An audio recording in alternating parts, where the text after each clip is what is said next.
नमस्कार, मी आरती आणि आपण पाहता आवाज इंडिया मराठी. शोध सत्याचा. चला तर मग सुरुवात करूयात सध्याच्या घडीच्या महत्त्वाच्या घडामोडींपासून. निवडणूक आयोगाने बुधवारी 10 राज्यांमधील 37 राज्यसभेच्या रिक्त जागांसाठी निवडणुकीच्या तारखा जाहीर केल्या. या 37 जागांसाठी मतदान 16 मार्च रोजी होणार असून संध्याकाळी 5 वाजता मतमोजणी होईल.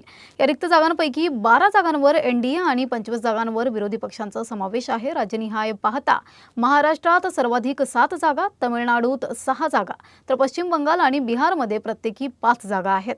सध्या कार्यकाळ संपणारे सदस्यांमध्ये शरद पवार, रामदास आठवले, कनिमोझी, तिरुची शिवा तसेच राज्यसभेचे उपसभापती हरिवंश आणि प्रियंका चतुर्वेदी यांचा समावेश आहे. त्यांचा कार्यकाळ 2 एप्रिल रोजी संपत आहे. राज्यसभा निवडणुका अप्रत्यक्ष पद्धतीने घेतल्या जातात, म्हणजे विधानसभेतील आमदार मतदान करतात, जनता थेट मतदान करत नाही. राज्यसभा ही कायमस्वरूपी सभा असल्यामुळे दर 2 वर्षांनी त्यातील 1/3 सदस्य निवृत्त होतात आणि त्यामुळे दर 2 वर्षांनी निवडणुका होतात. राज्यसभेची एकूण संख्या 245 असून त्यापैकी 233 सदस्य अप्रत्यक्षपणे निवडून येतात आणि 12 सदस्य राष्ट्रपती नियुक्त करतात. राज्यसभेतील सदस्य निवडण्यासाठी विजयी कोटाचे नियम लागू होतात, ज्यामध्ये प्रत्येक आमदाराचे मत मूल्य 100 आहे. कल्याण डोंबिवली महापालिका निवडणुकांनंतर उपमुख्यमंत्री एकनाथ शिंदे आणि मनसे प्रमुख राज ठाकरे यांची ठाण्यात नंदनवन बंगल्यावर भेट झाली. सुमारे 20 ते 25 मिनिटे चाललेल्या या चर्चेत शिंदे यांनी मनसेच्या पाठिंब्याबद्दल आभार मानले, तर राज ठाकरेंनी महापालिका कामकाजात सहकार्याची हमी दिली. कल्याण डोंबिवली महापालिका निवडणुकीत शिंदे गटाच्या शिवसेनेने बहुमत मिळवले, तर मनसेने महापौर निवडणुकीत पाठिंबा दिला होता. या भेटीमुळे भविष्यातील राजकीय सहकार्य आणि महापालिका कामकाजातील युतीची शक्यता चर्चेत आली आहे. दरम्यान सुषमा अंधारे यांनी या भेटीवर म्हटलंय की या भेटीचे अतिरंजित अर्थ काढण्याची गरज नाही. एकनाथ शिंदे हे विरोधी पक्षातील नेते असले तरी ते राज्याचे उपमुख्यमंत्री आहेत, तर राज ठाकरे महाराष्ट्र नवनिर्माण सेनेचे प्रमुख आहेत. त्यामुळे एका पक्षाच्या प्रमुखांनी राज्याच्या उपमुख्यमंत्र्यांची भेट घेणे स्वाभाविक असून त्यात आक्षेपार्ह असं काही नाही, असंही त्यांनी स्पष्ट केलंय. राज्यातील मुस्लिम समाजासाठी 2014 साली लागू करण्यात आलेले 5% आरक्षण रद्द करण्याचा निर्णय महायुती सरकारने घेतला आहे. काँग्रेस राष्ट्रवादी काँग्रेस आघाडी सरकारच्या कार्यकाळात 23 डिसेंबर 2014 रोजी मुस्लिम समाजाला शैक्षणिक आणि नोकरी क्षेत्रात आरक्षण देण्याचा शासन निर्णय जारी करण्यात आला होता. मात्र नव्या सुधारित शासन निर्णयानुसार हे आरक्षण रद्द करण्यात आले असून त्या संदर्भातील शासन आदेश आणि परिपत्रक प्रसिद्ध करण्यात आले आहे. आरक्षण रद्द झाल्यानंतरही सुरू असलेली मुस्लिम समाजासाठीची जात प्रमाणपत्र वितरण आणि वैधता प्रक्रिया देखील राज्य शासनाने थांबवली आहे. त्यामुळे संबंधित लाभांसाठी अर्ज केलेल्या नागरिकांमध्ये संभ्रमाचे वातावरण निर्माण झाले आहे. या निर्णयावर मुंबई काँग्रेसच्या प्रदेशाध्यक्ष वर्षा गायकवाड यांनी म्हटलंय की राज्य सरकारचा हा निर्णय मुस्लिम समाजासाठी मोठा धक्का असल्याचं त्यांनी म्हटलंय असून सामाजिक न्यायाच्या दृष्टीने हा निर्णय अन्यायकारक असल्याची टीका वर्षा गायकवाड यांनी यावेळी केली आहे. राज्यात मुस्लिम समाजासाठी 5% आरक्षण रद्द करण्याचा निर्णय आणि मुसलमानांसाठी जात प्रमाणपत्र प्रक्रियेला ब्रेक बसवण्याची घटना राज्यातील राजकीय वातावरण तापवू शकते. समाजवादी पक्षाचे आमदार अबू आझमी यांनी या निर्णयावर तीव्र प्रतिक्रिया दिली आहे. आझमींच्या मते भाजप सरकार मुसलमानांविरोधात धोरणात्मक पावले उचलत आहे आणि समाजाची दिशाभूल करत आहे. 2014 साली काँग्रेस राष्ट्रवादी काँग्रेसच्या सरकारने मुसलमानांसाठी 5% आरक्षणाचा निर्णय घेतला होता, जो कोर्टाने स्थगित केला होता. या संदर्भात स्थापन झालेल्या समितीने देखील मुसलमानांच्या परिस्थितीची बिकट स्थिती अधोरेखित केली होती. आझमी यांनी म्हटले की भाजप या विषयावर दिशाभूल करत असून हे सगळं फक्त मतांसाठी केलं जात आहे. साथियों, 2014 में जब कांग्रेस और एनसीपी की सरकार थी तो इन्होंने अनाउंस किया था कि मुस्लिम दबे कुचले पॉवर्टी लाइन से नीचे इन मुसलमानों को 5% एजुकेशन में और सर्विस में रिजर्वेशन दिया जाएगा और 16% मराठा समाज को दिया जाएगा. कुछ लोग कोर्ट गए और कोर्ट ने कहा कि एजुकेशन में इनको तुरंत दे देना चाहिए और एम्प्लॉयमेंट का अभी केस पेंडिंग है, रिजेक्ट नहीं हुआ. कांग्रेस सरकार चाहती तो उस वक्त एक स्पेशल सत्र बुला करके जीआर निकाल देती तो ये कानून बन जाता, लेकिन कांग्रेस ने ये किया नहीं. 6 महीने के अंदर अध्यादेश लैप्स हो गया. जिस दिन लैप्स हो रहा था उसके एक दिन पहले या उसी दिन या 2 दिन पहले बीजेपी की सरकार थी, उसने मुस्लिम रिजर्वेशन के बारे में कुछ नहीं किया और उन्होंने मराठा रिजर्वेशन को पास कर दिया। ये लैप्स हो चुका था। और ये बार बार कह रही बीजेपी कि धर्म के नाम पर किसी को रिजर्वेशन इस देश में नहीं मिलेगा। धर्म के नाम पर कोई मांग ही नहीं रहा है।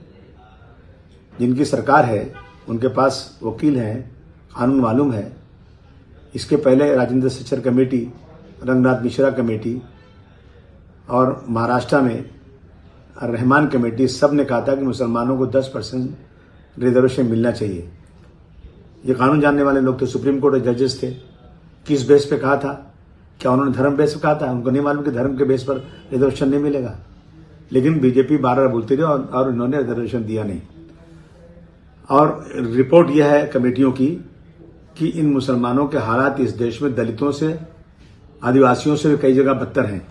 इनको रिजर्वेशन मिलना ही चाहिए। जब देश की तरक्की होगी, देश का डेवलपमेंट होगा, तो जब तक इन सबको इंसाफ नहीं मिलेगा ये देश बिल्कुल तरक्की नहीं कर सकता। अब क्या हो गया? अब बीजेपी जो है फजूल में, बिल्कुल जो बीजेपी मुसलमानों से नफरत करती है वो रोजाना सोचती है कि मैं कौन सा इशू लाऊं ताकि इससे पोलराइज हो जाए। बीजेपी ने आज कहा कि हमने उस कानून को खत्म कर दिया। कानून तो माने नहीं था।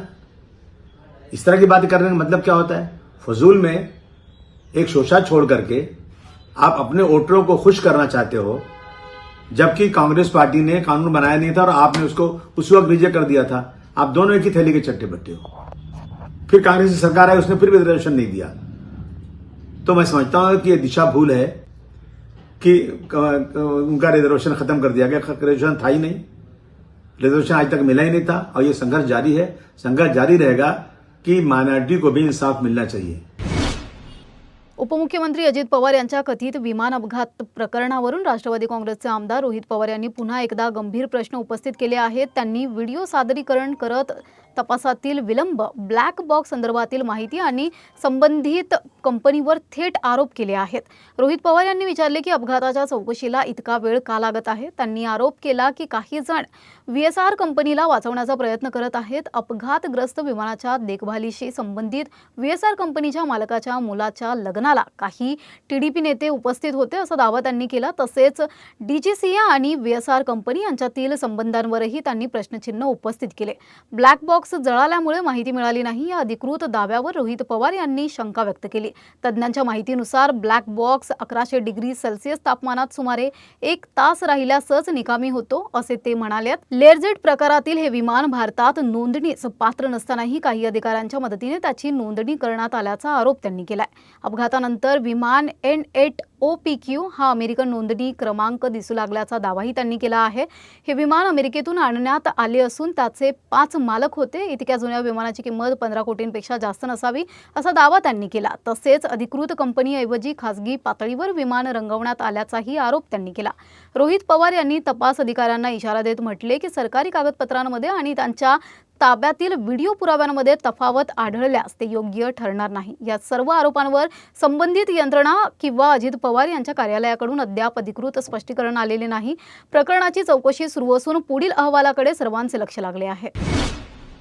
राष्ट्रवादी काँग्रेसच्या नेत्या सुप्रिया सुळे यांनी विमान अपघात प्रकरणावर म्हटलं, या दुर्घटनेची चौकशी पारदर्शकपणे झाली पाहिजे आणि सर्व प्रश्नांची स्पष्ट उत्तरे मिळाली पाहिजेत असे सांगितले। रोहित पवार यांनी विमान मुद्दाम खाली आदळल्याचा गंभीर आरोप करत पायलट सुमित कपूर आणि VSR कंपनीवरही शंका उपस्थित केल्या आहेत। याबाबत सुळे म्हणाल्या की रोहितची अस्वस्थता साहजिक असून सत्य बाहेर यावे हीच सर्वांची अपेक्षा आहे। ब्लॅक बॉक्समधील माहिती तांत्रिकदृष्ट्या उपलब्ध होईल असेही त्यांनी नमूद केले। दरम्यान राष्ट्रवादीच्या दोन्ही गटांच्या संभाव्य विलीनीकरणाबाबत बोलताना सुळे भावूक झाल्या। माझा भाऊ मोकळ्या मनाचा होता, माझा दादा गेला, ते दुःख आयुष्यभर राहील असे त्या म्हणाल्यात।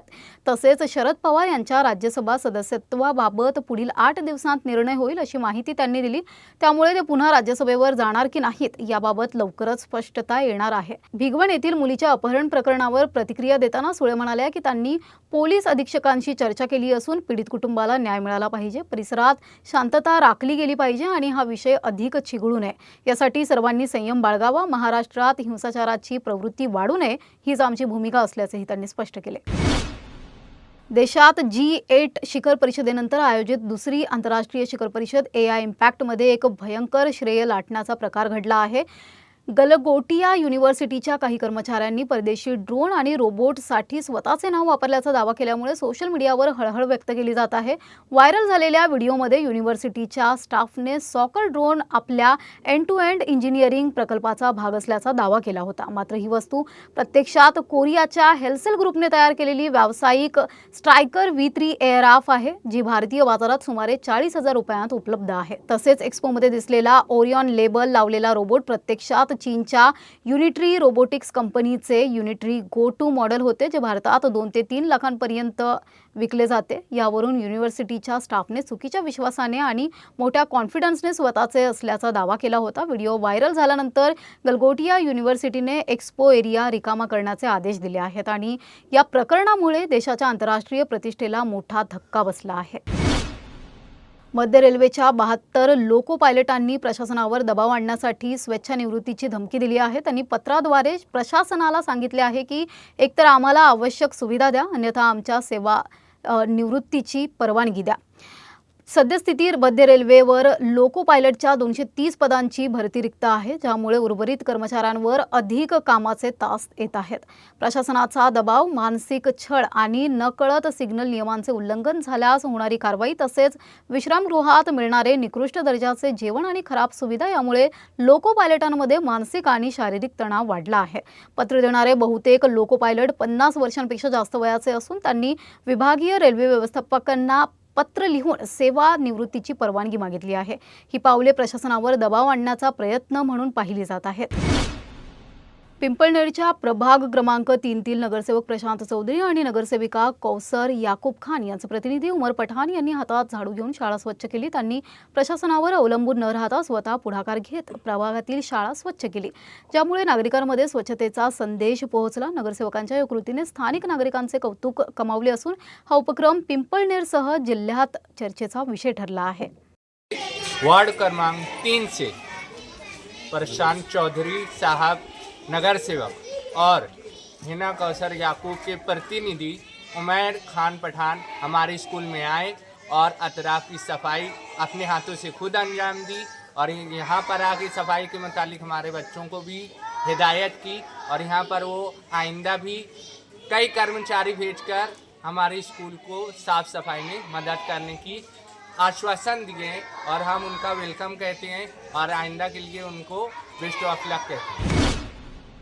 सध्या या बातमीपत्रात एवढंच. पुढील घडामोडींसाठी बघत रहा आवाज इंडिया मराठी, शोध सत्याचा.